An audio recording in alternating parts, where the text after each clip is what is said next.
Local officials whose communities are being overwhelmed by hordes of illegal immigrants who are being dropped off by the Biden administration. Texas is providing charter buses to send these illegal immigrants who have been dropped off by the Biden administration to Washington, D.C. Busloads of migrants from Texas and Arizona are still streaming into the district. Many migrants are finding themselves in hotels. Sometimes they're even sleeping on the streets. News 4's Mark Seagraves broke the story earlier today on social media and reports D.C.'s homeless shelters are now at capacity.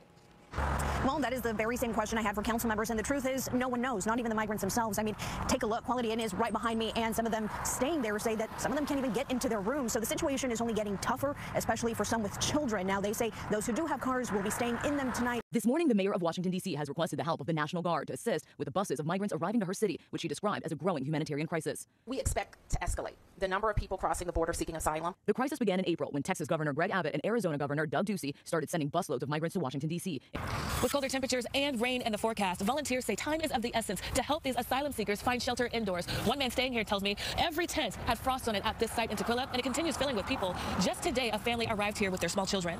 Remember the immigrants that Texas Governor Abbott was busing to Washington, D.C.? He's still doing it, basically every single day. That's according to migrant advocates in the nation's capital. And now, aid workers say they're running out of resources. New at 11 tonight. It's been less than 24 hours since Title 42 expired. That COVID-era policy allowed the U.S. to turn migrants back at the border. Well, tonight we checked in with a volunteer from our area who's there to help. She gave our Rafael Sanchez-Cruz a first-hand account of what's really going on. Washington, D.C. Mayor Muriel Bowser declared a public emergency today after thousands of migrants have been sent to the nation's capital from Texas and Arizona over the last several months. Buses are going to New York City and to Chicago as well. It's part of a battle between some Republican governors and the Biden administration over immigration policy. Alna Navaz recently spent time with some of these migrants and asylum seekers arriving in D.C. It's been a little more than a year since states on the border started sending migrants north to D.C. While there are still people in need of assistance who come here to the nation's capital, the prospects for some aren't great. Anela Gonzalez got to D.C. from her native Venezuela with her young child Thursday. She wanted a better life, but now she's left in limbo. If these are all migrants who have been processed by CBP and are free to travel, so it's nice the state of Texas is helping them get to their final destination. Since then, D.C.'s mayor estimates more than 4,000 migrants have arrived by bus. Local aid groups have stepped up to help the migrants find temporary shelter as they await court dates, but some of those groups are now overwhelmed.